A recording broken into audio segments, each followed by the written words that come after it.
o Sermão da Montanha, já estamos no capítulo 6, já fizemos boa parte do capítulo 6, agora a gente voltou para estudar um pouquinho com mais profundidade, propriedade, a oração do Pai Nosso. Hoje nós vamos iniciar então a oração do Pai Nosso. Nós fizemos dois estudos separados sobre ter a Cristo como modelo, como padrão, e agora então vamos iniciar a oração do Pai Nosso. Vamos ficar em pé e vamos fazer essa leitura bíblica que está em Mateus capítulo 6, Mateus capítulo 6, versículo 9 a seguir. Nos diz assim a palavra de Deus em Mateus capítulo 6, verso 9: portanto, vós orareis assim: Pai nosso que estais no céu, santificado seja o teu nome. Venha o teu reino, seja feita a tua vontade, tanto na terra como no céu. O pão nosso de cada dia dá-nos hoje. Perdoa-nos as nossas dívidas, assim como nós perdoamos aos nossos devedores. E não nos induzas à tentação, mas livra-nos do mal. Porque teu é o reino, e o poder, e a glória, para sempre. Amém.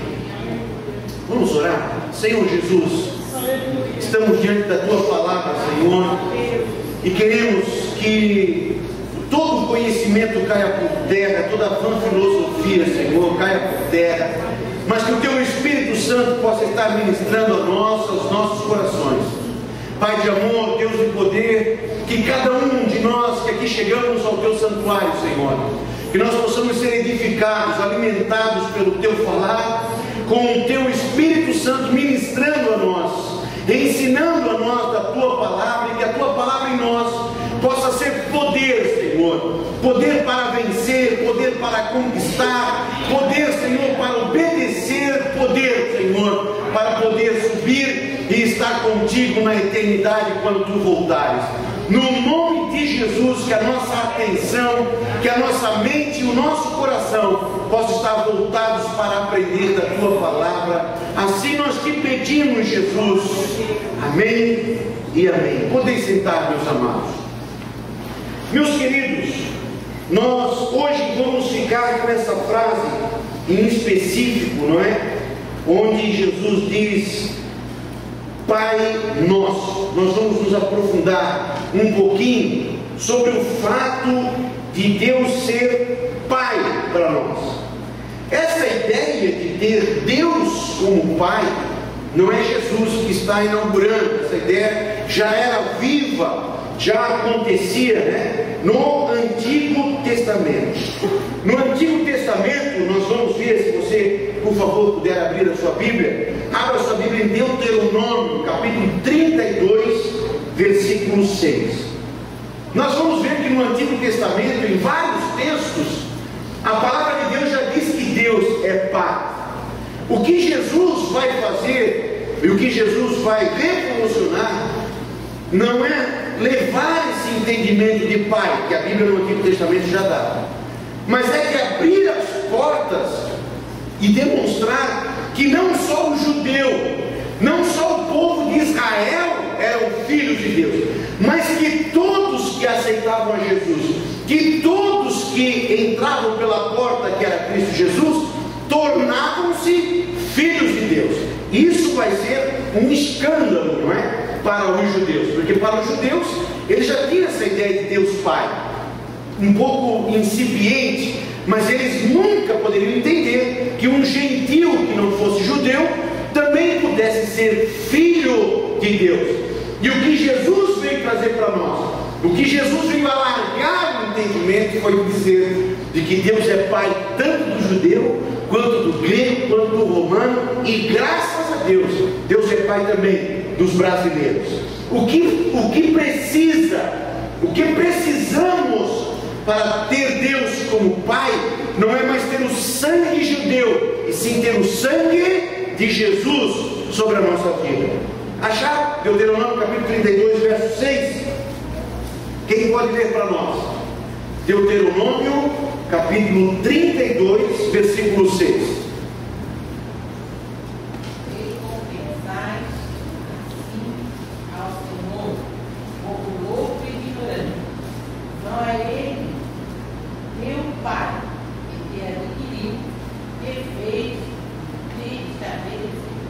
texto lindo. Aqui Deus está falando sobre como que o povo estava retribuindo a Deus. E aí o autor, provavelmente Moisés, está escrevendo e dizendo: não é ele, teu pai, que te adquiriu, te fez e te estabeleceu? Deus como pai. Em Salmo de número 103, verso 13, nós vamos ver Davi dizendo, Salmo 103, verso 3, ou melhor, o salmista, não é? Dizendo para nós, comparando aqui, como um pai se compadece de seus filhos, assim o Senhor se compadece daqueles que o temem. Aqui não está diretamente dizendo que Deus é pai, mas está comparando Deus com um pai. Diretamente nós vamos ter em Isaías, esse texto eu queria que você abrisse, porque Isaías vai descortinar quase como no sentido que Jesus vai ensinar no Novo Testamento. Isaías capítulo 63, versículo 16. Isaías 63, verso 16. Diz assim Isaías: mas tu és nosso pai, ainda que Abraão nos não conhece e Israel não nos conhece, tu, ó Senhor, és nosso pai, nosso Redentor desde a antiguidade é o teu nome. Isaías aqui não está fazendo referência a Deus como pai por causa de Abraão ou por causa de Israel. Isaías está dizendo aqui que antes de tudo Deus tem sido o nosso pai, e essa é a ideia que Jesus vai trazer com muito mais vigor e força no Sermão da Montanha e nos Evangelhos. Ainda em Isaías, por favor, Isaías capítulo 64, só um capítulo a mais. Isaías capítulo 64 e versículo 8. Quem achou? Gostaria que alguém lesse para mim. Isaías 64, versículo 8. Mas agora, ó Senhor, tu és o nosso Pai, nós o barro, e tu o nosso oleiro, todos nós obra das tuas mãos. Amém. Mas agora, ó Senhor, tu és o nosso Pai, nós o barro, e tu o nosso oleiro, e todos nós obras das tuas mãos. Como é bom, irmãos, esse texto. Se você tem uma caneta aí, se você pode, anote aí, sublinhe na sua Bíblia esse texto de Isaías. Como é bom, como é importante diariamente nós nos lembrarmos mais do que Deus é nosso Pai, nós nos lembrarmos profundamente de que nós somos obras da mão de Deus. Porque às vezes nós achamos que não valemos nada, às vezes até entendemos, não é? Nos deprimimos, nos desvalorizamos. Essa é a palavra que eu estava procurando mais exata. Às vezes por causa da batalha, por causa das circunstâncias, por causa da dificuldade, nos vem pensamentos na nossa cabeça e a gente se desvaloriza. Puxa, eu não posso, eu não vou conseguir, não dá certo para mim, isso não vai ser assim. E tanto pensamento ruim que nos assola a nossa mente. Já aconteceu com vocês? Já aconteceu contigo, Jussá, Jerusa? Você pensar isso? Nessa hora, eu queria que você trouxesse a sua mente esse texto de Isaías. Primeiro, você tem um pai. Segundo, você é obra da mão desse Deus. Você não é um pária. Você não é alguém que não tem paternidade, que está sozinho, que não tem uma origem. Você tem origem e você tem pai. Aleluia. Você é obra da mão de Deus. Aleluia. Você é obra da mão de Deus. Agora, nós somos uma obra que Deus está fazendo. Jerusalém. Irmão Renato, irmã Dani, pela primeira vez eu vejo a Dani sentada fora do seu lugar. Está aqui em trabalho, querida. Nós somos uma obra na mão de Deus, mas Deus está fazendo essa obra. somos uma joia que Deus está lapidando até o último minuto da nossa vida, até o último fôlego da nossa vida. Deus está lapidando a nós. Somos obra da mão de Deus. Nós nem entramos ainda no Novo Testamento, mas eu já queria que você fixasse isso daí, porque Isaías está como que abrindo um poço, e Jesus é que vai tirar a água desse poço. Isaías já está dizendo que Ele é Pai, nós o barro, Ele o oleiro, e todos nós obras das suas mãos. O que é? O que dá para entender quando Isaías diz que nós somos barro e de que Ele é o oleiro? O que os irmãos dizem para mim que dá para entender aqui desse texto, irmão Mário? Nós somos o barro e o nosso Pai o oleiro. E depois Isaías diz que somos todos obras de suas mãos. Bueno, vamos lá, arrisque aí um palpite. Hein? Exatamente. Ele está no controle desse processo. Alguém já viu talvez um dia o barro dizer: não, eu não quero ser assim, não, eu não quero assado e tal. Jesus vai ensinar na oração do Pai Nosso de toda a nossa vontade, não é? Jesus diz: seja feita a tua vontade, assim na terra como no céu. Eu não quero adiantar porque nós nem chegamos lá ainda, mas isso é ser barro, é permitir que o oleiro faça a sua obra de arte na minha vida. E o oleiro trabalha cada barro para fazer um vaso de honra, para fazer um vaso com uma arte naquele vaso.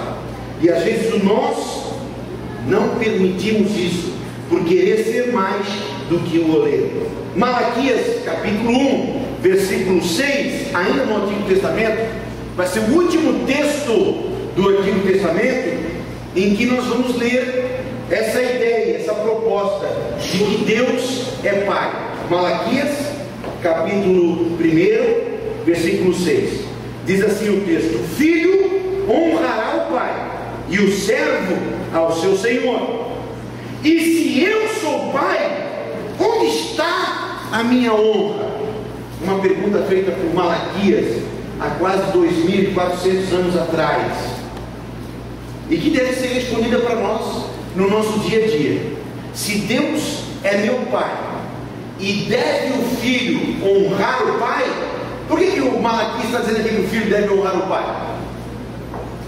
Quem a gente quer um palpite? Anderson. O Anderson é fiado.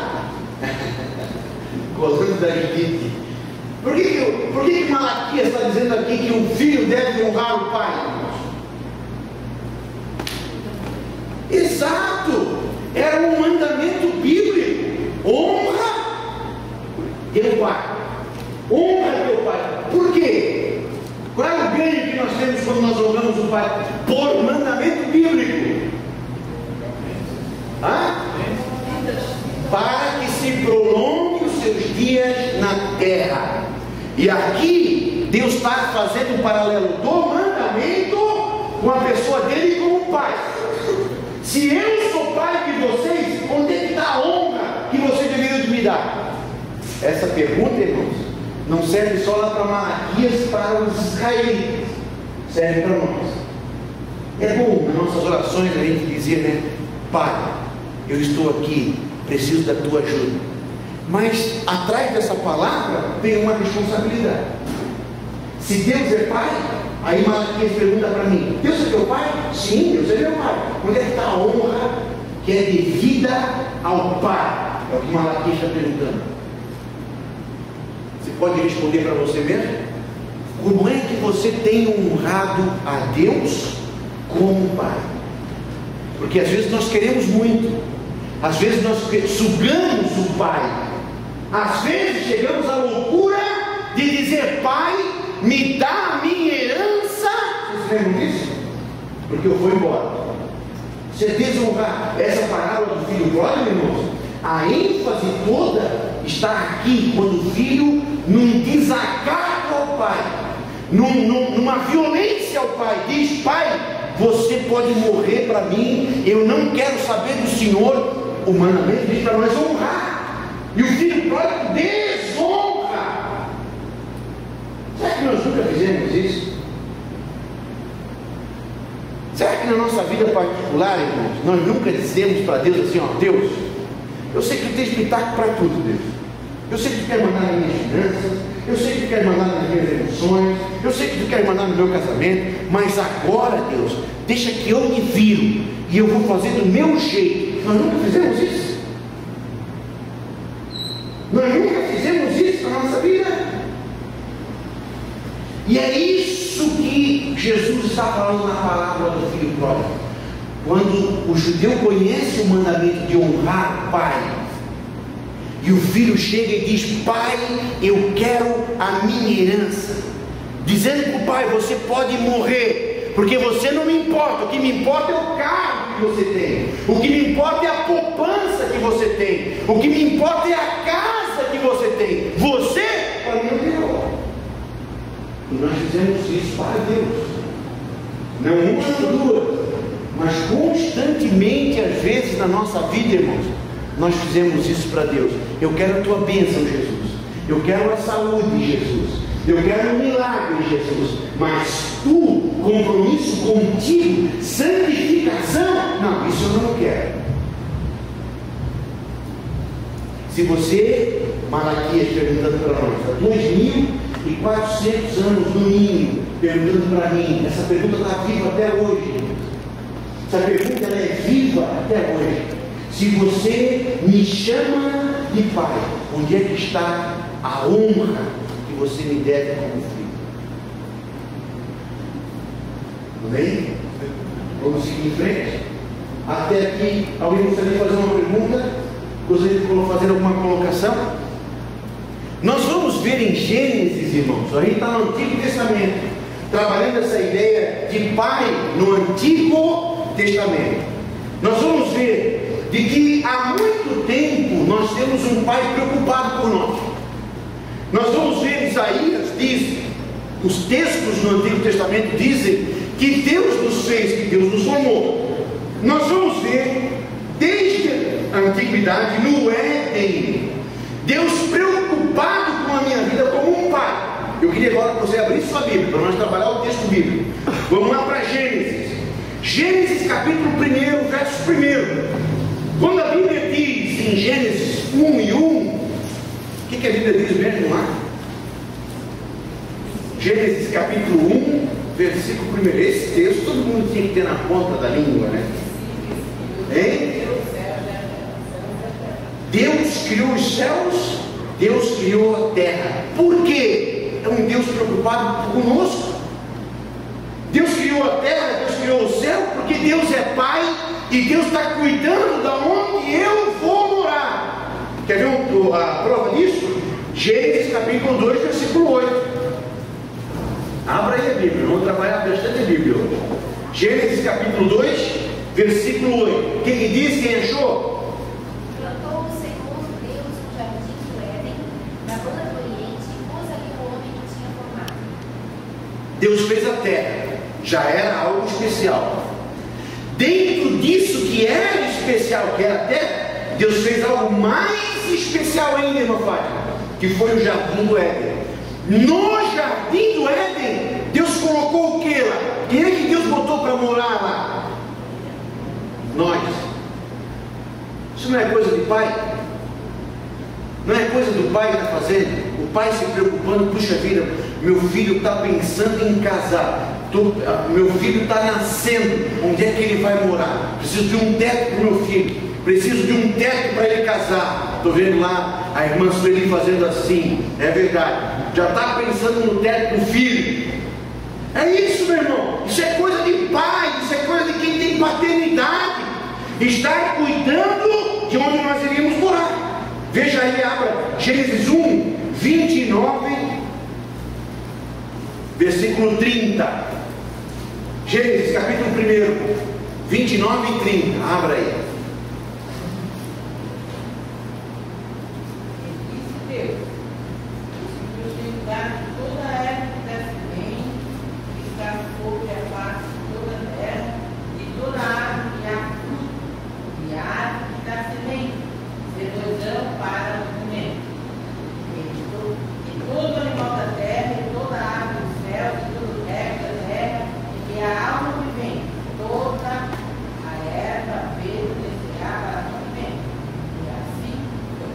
Isso não é uma preocupação de pai? Preocupando-se com o que os filhos vão comer. Meus filhos precisam se alimentar. O que os meus filhos vão comer? Irmãos, nós temos pais, é verdade, pais hoje e mães que não têm essa preocupação, mas isso é antinatural. O natural de qualquer animal, irmãos, ninguém precisa ensinar uma pardalzinha que ela tem que alimentar os seus filhotinhos. Ninguém tem que ensinar para uma vaca, uma cadelinha, ou para uma leoa. Ninguém tem que ensinar para, olha, você vai ter filhos, você tem que trazer comida. Isso é natural, isso é normal, porque isso está no gene da paternidade. Hoje o mundo está tão envolvido com o pecado, que nós vemos pais matando seus filhos recém-nascidos, pais que estão lutando contra o ímpeto natural na sua vida de alimentar o filho.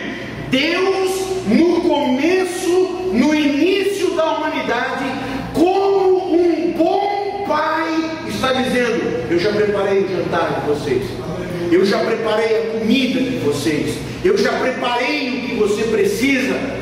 E isso Jesus vai dizer no Sermão da Montanha novamente para nós. Por que você se preocupa com o que é comer? Por que acima da intimidade comigo, por que você está aí com dores? Por que você está aí preocupado, depressivo com o dia de amanhã? Eu já cuidei do dia de amanhã. Hoje me adoro simplesmente. Aleluia. Deus cuida dos seus filhos. E aqui Deus está cuidando do que nós deveríamos comer. Mas tem uma coisa mais bela aqui ainda, bem coisa de pai, bem coisa de mãe presente, que está lá no capítulo 2 de Gênesis, versículo 16 e versículo 17. Leia para nós, por favor. Ordenou o Senhor Deus ao homem, dizendo: de toda a árvore do jardim comerás livremente, mas da árvore da ciência do bem e do mal, dela não comerás, porque no dia em que dela comeres, certamente morrerás. Coisa de pai. Isso aqui pode comer, isto aqui não come. A gente tem filho pequeno, quando a gente vai num jardim, num pomar, num lugar onde tem bastante frutas ou tem algumas árvores coloridas, flores coloridas, o pai tem que ir na frente. Não é assim? A avó na frente? Não, isso aqui é coloridinha, bonitinha. O que a criança, quando vê uma folhagem ali bonitinha, colorida, vai fazer de imediato? Vai botar na boca. E às vezes é venenoso. Quem é que vai instruir um filho que não sabe, não põe o dedo na tomada, não põe o dedo no fogão quente? Quem é que vai fazer isso? Isso aqui você pode comer, isso aqui você não pode comer. O pai faz isso. E a Escritura, meu irmão, essa Bíblia que você tem aí no seu colo agora, que está aberta aí, é um livro de culinária para nós. É um livro de culinária para a nossa vida. Disso aqui você pode se alimentar, disso aqui você não se alimenta. Irmãos, isso aqui é tão sério, estou indo rápido, porque eu quero terminar ainda hoje essa parte, porque senão nós vamos passar alguns natais aqui. E eu estou vendo que o meu tempo se finda.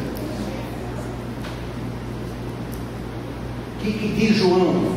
João diz para nós que Jesus Cristo é o pão vivo desceu do céu. Comida, irmãos, comida, o que eu devo comer, o que eu não devo comer, sempre foi uma preocupação de Deus, porque Ele é Pai. Amém. Como que eu alimento as minhas emoções? Eu sei um pão para as minhas emoções. Como que eu cuido das minhas finanças? Deus tem pão para as minhas finanças. Deus tem pão para o meu casamento. Deus tem pão para os meus filhos. Deus tem pão. Agora, se você comer a coisa errada, quem daqui um dia já comeu aí uma maionese estragada? Quem daqui já comeu aí um cachorro quente passado? Uma feijoada, então, feijoada por si só já é quase não comível. Estragada, então, meu irmão, todo alimento que não serve para o nosso organismo vai nos trazer problema. Tudo aquilo que se parece comida e que nós trazemos para o nosso casamento, que nós trazemos para as nossas emoções, que nós trazemos para a nossa vida, meu irmão, vai trazer problema. E eu estou mentindo? Isso aqui eu estou inventando coisa, ou na nossa vida prática do dia a dia nós já não vivemos isso. Coisas que Deus disse que isso aqui não alimenta, que isso não me serve, mas a gente traz para nós. E que prejudica a nossa vida, prejudica, meu irmão, o nosso relacionamento com Deus, com os outros, põe tudo a desandar. Deus, presta atenção nisso, Deus é Pai, e um Pai que se preocupa com o que você anda comendo. E também, o contrário, como disse o pastor Ezequiel, da verdade paralela, o contrário também é verdadeiro. Deus se preocupa com aquilo que você não está comendo. Muitos estão dentro da casa do Senhor, mas estão passando fome, porque não estão comendo o pão vivo que desceu do céu. No deserto, Deus cuidou do povo, meu irmão, dando maná. Todo dia tinha maná, tinha pão e tinha codornizes. Deus cuida de você. Deus todo dia tem um manjar para você. Aleluia. Eu não sei se vocês tiveram a experiência, eu já tive essa experiência, de às vezes passar 2, 3 dias, em que por causa de circunstâncias, de desânimo, ou doença, ou qualquer outra coisa, eu não orava, eu não lia a palavra de Deus. Mas rapaz, chegava, tinha um momento que eu, meu Deus, eu estou morrendo, o que está acontecendo? E você está vazio internamente, você parece um saco vazio que não para em pé. Porque a palavra de Deus nos alimenta, e a palavra de Deus é alimento vivo, é alimento eficaz para a nossa vida, meu irmão. Você não, presta atenção nisso, você não sobrevive não comendo aquilo que Deus preparou para você. Você está trazendo um problema para a sua vida. Em Gênesis capítulo 2, versículo 15, Deus está preocupado com o nosso trabalho. Deus nos dá trabalho. Não pense você, irmãos, que o trabalho é consequência do pecado. Antes da queda, Deus já estava dizendo para Adão, dando tarefa para ele, dando objetivo para ele. Deus é um Deus, um Pai que trabalha. Jesus mesmo disse: o meu Pai trabalha até agora. Deus é um Deus que trabalha e Ele se preocupa com o nosso trabalho. Outra coisa importante, Gênesis capítulo 2, versículo 18, Deus é um Pai que se preocupa com as minhas emoções. Não sei se aqui os pais já tiveram a experiência de olhar para o filho e ver que o filho está triste. A gente conhece o filho, né? O filho entrou em casa com a cabeça meio para baixo e não quer comer e não está só. A gente já sabe não precisa nem ele dizer, está escrito. O nosso Deus é um Pai que olhou para Adão e viu que Adão estava triste, porque é Pai. E sabe o que ele fez? Não só conversou com Adão, mas como disse: eu vou resolver, eu vou fazer minha parte para ver o meu filho feliz. Irmãos, isso são coisas que a gente tem que fazer para a nossa vida, meus irmãos. Você tem um Deus que olha para você e que está trabalhando pela tua felicidade. Tu não tens um Deus afastado, tu não tens um Deus que é santo, poderoso, como diz Isaías, que mora lá no inacessível. Não, você tem um Pai que está olhando para você, que está vendo as tuas lágrimas, que está vendo a tua tristeza. E aí quando você pergunta assim: onde está Deus quando eu estou sofrendo? Deus está pendurado numa cruz, trabalhando para que você possa ser feliz. Aleluia. Aleluia. Deus se preocupa com as nossas emoções. Por último, Deus se preocupa com a nossa família, porque Ele é Pai. Uma vez eu fiz um poema para minha mãe, quando a minha mãe era viva, no aniversário dela, e uma daquelas perguntas até hoje, agora que eu sou pai, eu fiz dentro do poema falando do ser mãe e tal, e aí eu perguntava dentro do poema, quando é que um filho deixa de ser filho? Não é? Quando casa, quando vai embora, quando dizia a minha mãe, vocês casam e trocam o amor antigo por novo, e aí me deixa aqui sozinha, não é? Fazendo aquela chantagem para minha mãe, não é? Me deixa aqui em Foz do Iguaçu, não me visita. Sei que a senhora não faz isso. Quando que um filho deixa de ser filho? Deus se preocupou com a tua família, porque para sempre você será filho. Aleluia. Deus olhou para Adão, viu Adão triste e trabalhou pela sua felicidade. E Deus trabalhou pela sua família. E esse é um texto que eu quero ler, o último texto do Antigo Testamento que nós vamos estar lendo. Está lá em Gênesis, capítulo 2, versículo 22 a 25. Aleluia. É um texto muito bom para a gente lembrar desse Deus que tem um compromisso conosco, na nossa família, na nossa vida. Diz assim a palavra de Deus: e da costela que o Senhor Deus tomou do homem, formou uma mulher e trouxe-a a Adão. Veja só, Deus trazendo. E disse a Adão, agora Adão vai profetizar. Adão no seu casamento tinha intimidade com Deus, e Adão vai profetizar: esta é agora osso dos meus ossos e carne da minha carne. Esta será chamada varoa, porquanto do varão foi tomada. Portanto, deixará o varão o seu pai e a sua mãe, e apegar-se-á a sua mulher, e serão ambos uma carne. E ambos estavam nus, o homem e a mulher, e não se envergonharam. Deus, desde o princípio, como um pai que se preocupa conosco. E a essência dessa preocupação, irmãos, e eu queria que você prestasse atenção nisso. Mesmo quando o homem caiu, mesmo quando o homem traiu a esse pai, Jesus lá na parábola do filho pródigo está dizendo que o filho chegou para o pai e disse: pai, eu quero a minha herança. Adão fez isso. Adão e Eva fizeram isso. Quando pecaram, quando traíram a Deus, Deus só pediu para que eles não comessem da árvore da vida e do conhecimento do mal, do bem e do mal. Pois eles foram lá e desobedeceram, pecaram. Mesmo assim, quando Deus repreende, porque quem repreende é pai, porque o pai que ama o seu filho repreende. Agora no Brasil, passou na Câmara dos Deputados a lei contra a palmada, não é? Os nossos adolescentes estão tão bem criados, não é? Os nossos filhos estão tão bem criados, tão bem educados, que não precisam mais de uma palmada, não precisam mais de uma varinha. Mas quem é que repreende? Quem é que chama? Quem é que aconselha? É o pai. E Deus fez isso. Deus repreendeu, Deus castigou sim Adão e Eva. Mas mesmo no castigo, Deus, porque é pai, proveu o quê? Roupa.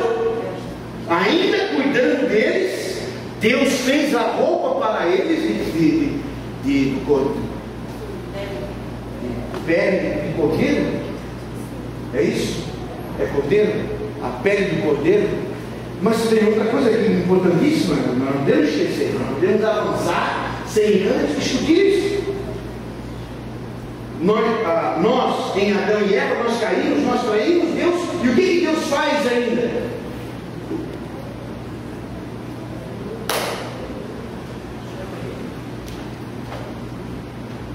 Deus provê um projeto de salvação. Olha que coisa impressionante, irmãos. Deus diz lá em Gênesis que o calcanhar esmagará a cabeça. Lá em Gênesis, quando nós traímos Deus, quando era para Deus pegar um porrete e tocar nas nossas costas e mandar embora, acabar com tudo, Deus ainda provê. Lá em Gênesis, Ele provê um caminho para você e eu retornar para casa. porque isso é coisa de pai. Eu vi isso dentro da minha casa. Dentro da minha casa. E eu já vi isso na casa de vários irmãos. Filhos que fizeram tudo aquilo que o pai não ensinou, contrariou o pai. O pai briga, o pai pune, mas o pai ainda diz: mas eu te amo e aqui é o teu lugar. É o que Deus estava fazendo, porque é pai. Porque diz a parábola do filho pródigo que o filho foi embora, mas todo dia, na viração do dia, o pai ia lá em cima no monte olhar para ver se o filho estava voltando. O pai não fechou a porta de casa. O pai não botou alguém para morar no quarto do filho, porque ele sabia que se um dia o meu filho voltar, a porta tem que estar aberta para ele. Lá em Gênesis, quando nós traímos Deus, porque Ele é Pai, Ele proveu um caminho para que nós pudéssemos voltar para casa novamente. Isso é coisa de quem? Isso é coisa de Pai. E é por isso que Jesus está ensinando nós a orar, falando: Pai nosso que está nos céus. Porque nas nossas orações, uma das coisas mais importantes que nós vamos precisar falar com Deus é dizer para Ele: eu errei, mas eu preciso de uma porta aberta aí. Aleluia. Eu falei, mas tu és Pai, e eu sei que se eu me arrepender, eu tenho uma porta aberta na tua casa. Aleluia. Aleluia. E Ele faz uma festa quando nós voltamos. Um Pai preocupado, há tempo por nós. E Jesus aqui, irmãos, quando Jesus está falando na oração do Pai Nosso, tem três coisas importantes que Jesus está trabalhando conosco. Primeira coisa, Jesus está trabalhando conosco nossa identidade. Segunda coisa, Jesus está trabalhando o nosso relacionamento. E terceira, Jesus está trabalhando a nossa família. Quando Jesus diz que Deus é Pai, a minha identidade está sendo dada a mim como identidade de filho. Eu não sou como é que se dizia antigamente, filho, um bastardo. Eu não sou um bastardo, eu não sou alguém que não tem origem. Eu tenho um pai e eu tenho uma identidade. Eu sou um filho. Não sei se os irmãos já ouviram falar algum dia desses camaradas que são filhos de famílias influentes, e aí são barrados às vezes no trânsito policial ou na cidade, acontece alguma coisa, a pessoa imediatamente fala o quê? O que ele diz? Você sabe com quem que você está falando? Você sabe quem é o meu pai? Você sabe qual é o meu sobrenome? E é isso que Jesus está dizendo. Nós precisamos aprender a começar a usar essa identidade de filho, irmãos, e dar carteiraço no diabo. Sair dando carteiraço no diabo. Quando o diabo diz para você de que você não tem valor, quando o diabo diz para você que você não vai vencer esse pecado, essa tribulação, essa tentação, quando o diabo diz que você está preso no vício, que você está preso no pecado, você tem que pegar a sua carteira de identidade e dizer: você sabe com quem você está falando? Você sabe quem é o meu pai, meu amigo?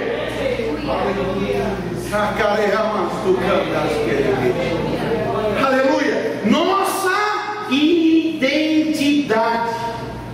Você conhece o versículo de João 3,16? Quem conhece aí? Diga para mim o começo aí, sem olhar na Bíblia. João 3,16. Continue.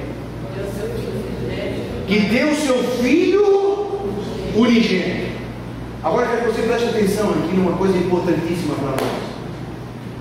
Quando Jesus Cristo veio a essa terra, quando Jesus veio aqui, Ele era o Filho unigênito. O que é unigênito? Único. Ele era o único Filho de Deus. Deus não tinha filhos, porque o povo de Israel era um povo de promessa de filhos. Deus Redentor, Ele vem como único Filho de Deus. Agora, por favor, abra sua Bíblia aí, em Romanos, Evangelho de Romanos, capítulo 8 e 29. Renato, abre aí para mim, por favor, Renato. Hebreus, capítulo 1 e 6. Romanos 8 e 29. E o Renato vai abrir para nós em Hebreus, capítulo 1, versículo 6. Quem já achou Romanos, leia para nós. Tiago, já achou, Tiago? 8. Não, Tiago lá atrás. O Tiago adolescente. Achou? Romanos? Romanos capítulo 8. Leia para nós, Tiago, se tu achou aí. Verso 29.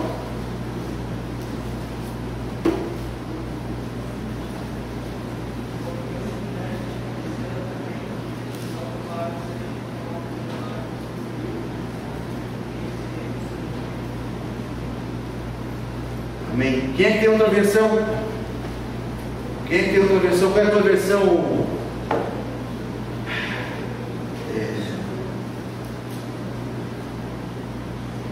Quem é que tem outra versão? Porquanto aos que de antemão conheceu, também os predestinou para serem conforme as imagens do seu Filho. Conforme a imagem do seu Filho. Romanos capítulo 8, 29. A fim de que ele seja o primogênito Ok. entre muitos Isso. irmãos. Olha só. João diz que Jesus era, João capítulo 3, versículo 16. Jesus era unigênito. Agora Paulo em Romanos 8 e 29 está dizendo que Jesus é o primogênito. Qual é a diferença de unigênito para primogênito? Isso. Hebreus, irmão Renato, por favor. Enquanto outra vez introduz no mundo, o primogênito diz que todos os anjos de Deus o adorem. Primogênito. Tem diferença essas duas palavras. Sabe por que tem diferença? Porque quando Jesus veio a este mundo, João 3,16, ele não tinha consumado sua obra de redenção. Então Deus tinha um filho só. Mas quando Jesus sobe, aí ele já consumou sua obra de redenção, de salvação. Ele desce como unigênito, mas ele sobe como primogênito, primeiro, o nosso irmão mais velho. Porque agora Deus tem muitos outros filhos, eu e você. Amém. Sim, senhora, meu filho. João 20. Sim, senhora. João 20, no 17, tem um versículo que foi bastante interessante. Quando Jesus aparece ali para Maria Madalena, ele diz assim: disse de Jesus, não me detém, porque ainda não subi para o meu Pai, mas vai para meus irmãos. E diz-lhes: Amém. eu subo para meu Pai, vosso Pai, meu Deus e vosso. Amém. É verdade. Palavras de Jesus. Eu não me lembrava desse texto, esse texto é o melhor. É, palavras de Jesus. João capítulo 20, versículo 17. Anote aí, meus irmãos, anote esse texto. João capítulo 20, não lembre desse texto. E versículo 17, eu acho que olha que eu gosto desse texto. Certo? Vamos ler de novo esse texto? Esse texto fica claro para nós. Esse texto agora vai tornar bem claro para nós a obra e a diferença entre ser unigênito e primogênito.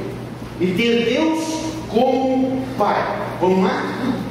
Vamos ler novamente? Pode ler novamente, meu filho, por favor. Disse-lhe Jesus: não me detenhas, porque ainda não subi para meu Pai, mas vai para meus irmãos. Meus irmãos, agora, primeiro Jesus nos chamava de servos, depois ele chama nós de amigos, e agora, depois de sua morte ressuscitada, ele está chamando nós de irmãos. Já não é mais um unigênito, e ele nem ficou perseguindo, não é? Porque tem filho mais velho, às vezes quando o pai vai ter mais um filho, fica tudo triste, tem aquela intriga na família. Mas Jesus não ficou, porque era a missão dele, fazer outros filhos de Deus. Mas olha que lindo, irmão, Jesus dizendo: mas vá e diga para os meus irmãos que eu subo para meu Pai e vosso Pai. Nosso Pai, aleluia. Meu Deus e vosso Deus. E vosso Deus. Jesus trabalhando esta informação para nós. Meus irmãos, não faça, preste atenção aqui, por favor, agora. Não faça do cristianismo regras. Não faça do cristianismo, meus irmãos, uma lei. Não faça do cristianismo uma religiosidade. Jesus está dizendo: faça do meu sacrifício, do cristianismo, uma identidade de filho. Aleluia. Isso tem que ser trabalhado na nossa vida, irmãos.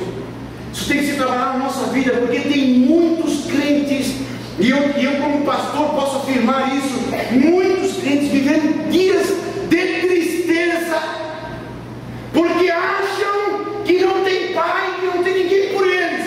Em o nome de Jesus, que o Espírito Santo de Deus possa estar implantando no teu coração essa noite.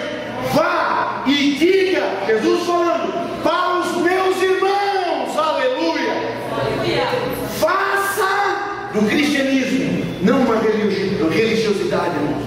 Não seguir regras. Eu tenho que fazer assim porque o pastor não gosta. Eu tenho que fazer assado. É assim, é assim. Não, irmãos, acabe com isso. Acabe com a religiosidade e faça do cristianismo uma identidade de filho, aleluia. Viver, ser filho de Deus, aleluia. Segunda coisa importante que Jesus vai nos ensinar na oração do Pai Nosso: meu relacionamento é Pai. Meu relacionamento com Deus é um relacionamento de Pai. Por que Pai? Porque Pai mora, porque Pai está perto, porque Pai habita. João capítulo 14, versículo 17. Só mais 5 minutos eu termino. Já passei do meu horário, mas eu quero terminar essa parte. João capítulo 14, versículo 17, diz assim o Senhor Jesus: e o Espírito da verdade que o mundo não pode receber, porque não o vê, nem o conhece, mas vós o conheceis. Presta atenção nessa palavra: porque habita e estará em vós. Está aqui uma diferença, meus irmãos, do cristianismo para todas as outras religiões. As religiões podem ter até cânticos que são parecidos com os nossos. As outras religiões, eles adoram a um Deus como nós adoramos a um Deus. As outras religiões, às vezes, têm coisas que são sagradas, como nós temos coisas que são sagradas. Mas a nossa diferença é de que nós temos um Pai. E esse Pai não é um totem, não é uma estátua cega ou muda. O nosso Deus, Ele habita e Ele está em nós. Oh, aleluia! A nossa diferença, irmãos, é que nós temos um Deus que é Pai. As outras religiões, eles adoram um Deus que está longe, que eles têm que buscar, que eles têm que sacrificar. Nós temos um Deus, mas Ele está em mim. Ele habita e Ele está em mim. Agora aqui tem uma coisa interessante também. Você habita aonde? Aqui em São José, não é? Por exemplo, a irmã são lá de Foz do Iguaçu. Como é que é o nome da rua lá onde vocês habitam? Travessa Saíra. Qual é o número? Para nós tomar um café quando for aqui em Foz do Iguaçu. Travessa Saíra. Eles habitam lá. Só que hoje eles não estão lá. Presta atenção nisso, irmãos. Presta atenção nisso. Porque tem muitos crentes. Já entenderam? Precisa ser mais claro. O texto de João diz: Ele habita e está. Mas às vezes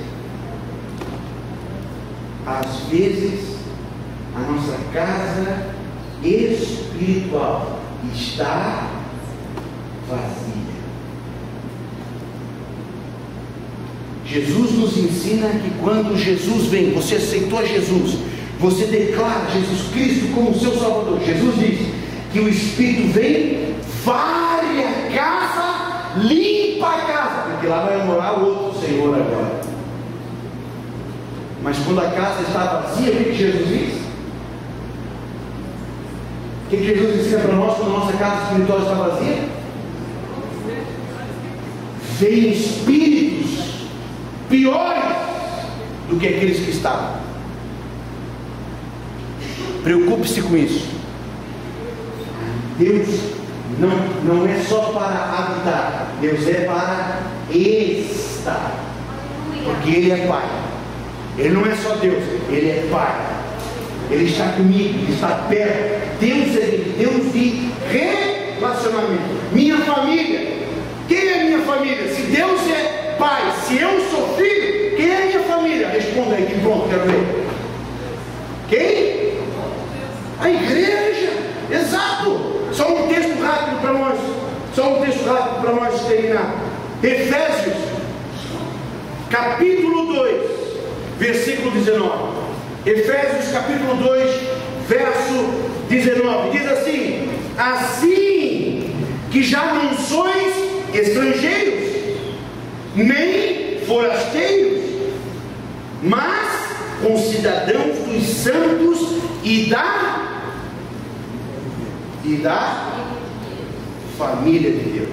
Queridos, Jesus está trabalhando a minha identidade de filho, o meu relacionamento com o Pai e a minha família, que é a sua igreja.